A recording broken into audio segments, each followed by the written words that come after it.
Hey everybody, I hope you all are doing well and welcome back to Whiskey Wanders. And today, oh boy, do we have a doozy of a wander for you all, because there are days where you are perusing your local whiskey purveyor here in Southern California like you do, and you may find something good. You might find a Blanton's Gold, or maybe a Stag Junior, or maybe even something like a Gold Spot or a Blue Spot Irish whiskey, all of which are pretty good and sort of hard to find.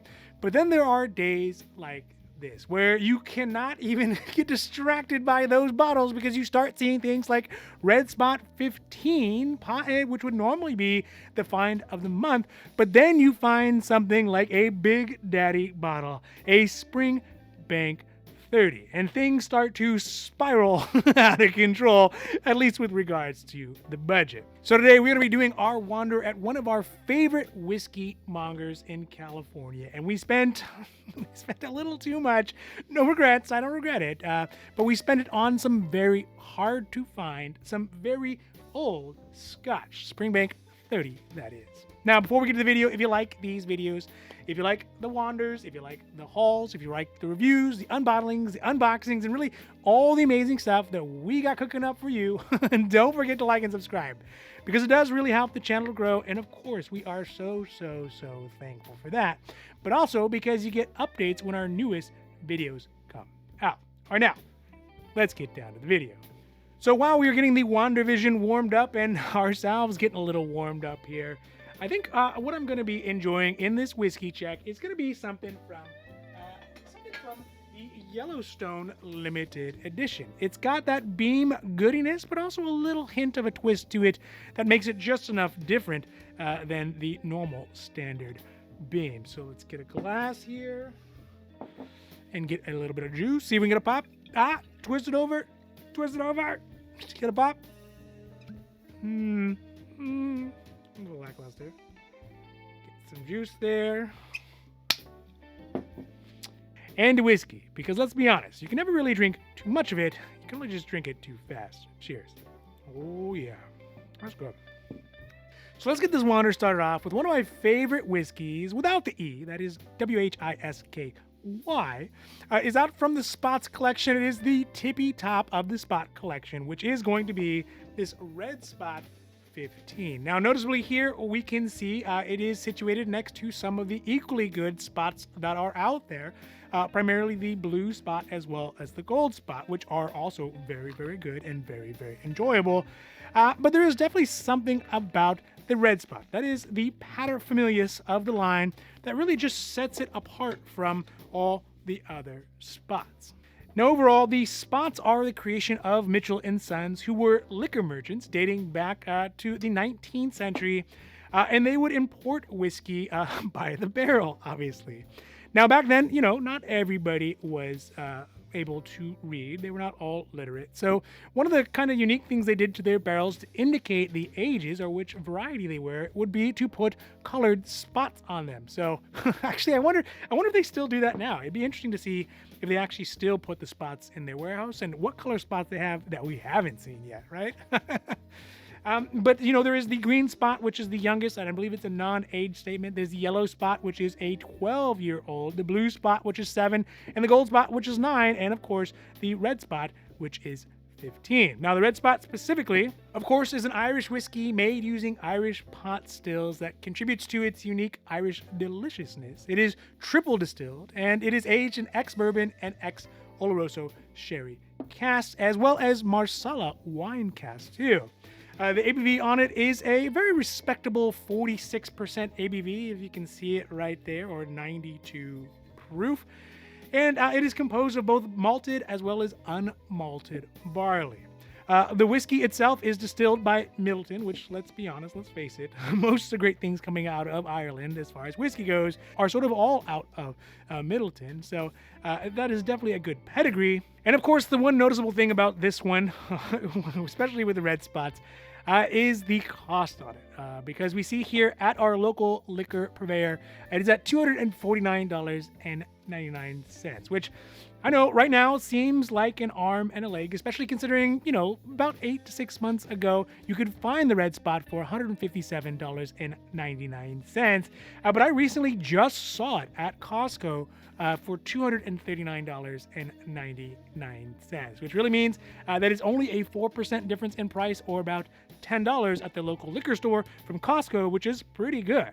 As I had mentioned before, the ABV on it is at 46% or 92 proof, which is about where you would expect it. And I would say that if you want to go higher, if you want an ABV that is much higher, you kind of got to sacrifice some of that age, and you can go to the Blue Spot, which I believe is at, let's see here, it is at a very healthy, enjoyable 58.9 spot, and it is good, as you can see. I definitely have partaken. But so you get a much higher IBV if you go to some of the younger age spots. But the Red Spot, I think, is kind of right exactly where it should be. Now, I have not yet had a chance to crack this one open specifically, but from the notes that I could find online as far as the tasting notes, it did mention things like baking spices, lemon curds, which seems to be a signature of the Spot collection, cheesy frosting, so like vanilla, like princess frosting, wild berries, cacao, and needless to say that it is very, very complex, which is something that I love. Now, the amalgam scores that I could find as far as an overall score online, when I put them all together and averaged it out, came right out to 90 points out of 100, with a majority of them right at 90, with a few higher and a few lower. So overall, I think that, $249.99 is going to still be a buy in comparison to all the other Red Spots costs out there. You're not really going to find it for much less expensive than that, especially considering, what today's prices are looking like. And it's just kind of crazy to see the amount of price increases and inflation, or whatever it is, has happened over the last 6 to 8 months. Luckily, we did buy this one previously, so we did not buy this one at our local purveyor, because we had this one in a plentifully good amount, luckily, at the lower price. But if you were out of it and you love it and you need it, there's not going to be much of a better price than that. So I still would say it's a buy, and it's absolutely delicious from what I can tell. And if it's anything reflected by some of the other spots, it's definitely worth it. But yeah, you're just going to have to suck up and take those prices. So that is the Red Spot 15. Now, another great reason, really the best reason why we didn't end up buying the Red Spot at the higher price, because it is something that I'd like to have more of. But it is the fact that we sort of kind of blew our wad, and that is money, on this next one, which is, when we saw it, okay, the wife is a big fan of the SpringBank overall. So when we saw it, she grabbed it, and, there's not much arguing with her when she gets a lot of momentum going on with something like this. So it is going to be the SpringBank 30. Ooh, look at that. Now, even the entry-level SpringBanks that are out there, I mean, they are hard to find, right? If you're looking for an 18, or if you're even looking for the orange label one, is that a 12 maybe? Or the 15, it's always going to be a bit of a fight, especially in a competitive West Coast kind of whiskey environment that we are in right now, where, bourbons are obviously popular, Japanese whiskeys are very popular, there's tons and tons of Scotch lovers out here as well. So seeing this one in the wild, unmolested, at not quote-unquote outrageous prices, not outrageous prices. At that moment, the wife was able to seize upon it, although I would have missed it. I totally was just whiskey blind, I guess, when I saw it. But she is keen-eyed and especially grabby when it comes to Scotches and Japanese whiskeys that fall into her wheelhouse, which is really anything from SpringBank or Suntory that is 18 years or older. That being said, SpringBank as a whole is known for kind of the old school way that they put whiskey together, the way that they make it. Almost everything is done in-house or nearby in Campbelltown, where the distillery is located.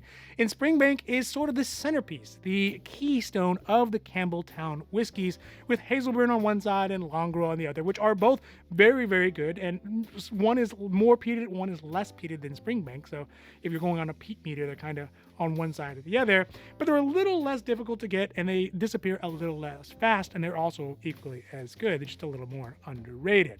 The best thing about SpringBank 30, and the thing that makes it especially desirable, is the simple fact that there is no gimmick. There's no spiel to it, right? There's no free pair of sunglasses like you get from the Whistle Pig Pit Viper.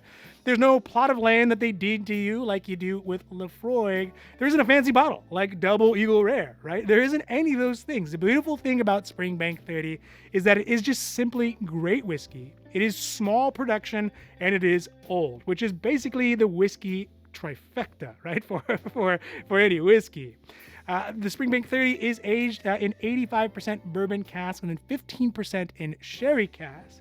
Obviously, it is aged 30 years, and they only produce about 1,400 bottles per year. So to put that in perspective, when we think about the ultra-rare, minuscule production from Buffalo Trace of the OFC, they only make about 1,500 bottles of it. So it is quite rare to be able to find it, and really at any price, but even at a, again, quote-unquote, reasonable price. So let's strap in here and talk a little bit about the price. And the prices on these bottles that are so hyped can be extraordinarily tricky. And we see here at the liquor store that the price on it was at $2,600 USD, which is a lot. I mean, it's it's a lot. There isn't much to compare it to either, because the current actual prices for them are not from bottles that are currently on sale. So the one I can most likely find from a real purveyor, Total Wine, was at $2,299.99, but it is sold out. So that is a difference of 11.54%, or about $300. But the thing to this is we don't know when it sold out, and when it sold out, the prices actually could have been $2,299.99. But if it is 6-8 months down the road, like we saw with the Red Spot, if Total Wine does ever get it back, then we will see what the updated price on it is. And my suspicion is it's going to be considerably higher, or very nearby that $2,600 price that we got it out. So we don't know what the actual prices are. So $2,600 again was something that we definitely jumped at, and I think since we are lovers of SpringBank in general, it was definitely worth it. And also the great thing is that our SpringBank collection, the ones that we are missing, is getting considerably smaller with the addition of this one.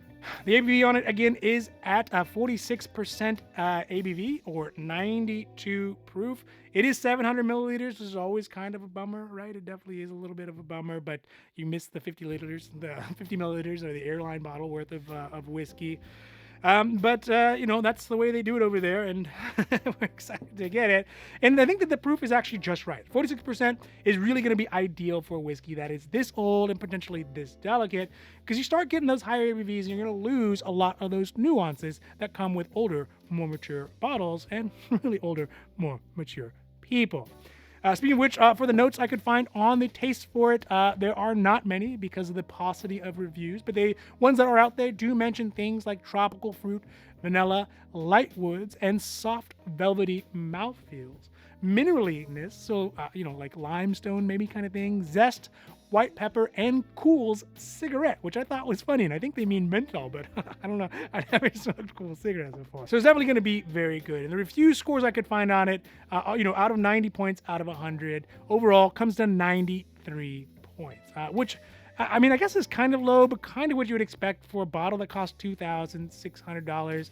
And it does bring up the question, is the price really going to be geared around the fundamentals of the whiskey, the age and the producer and the type of whiskey, or is it going to be more of the hype because of the type of bottle and all that hype that goes along with it, and whether or not it is something that we should consider drinking? Of course we should consider drinking, but also maybe consider collecting, but maybe not in that order. But either way, as you can tell, it was a buy. We were super happy to get it. The wife is jumping for joy, and she only let me borrow it for this video, so that is the SpringBank 30. All right, so that is it for today's Whiskey Wander, and man, I am just so stoked to have this bottle, and to get a chance to drink it with the wife is going to be great.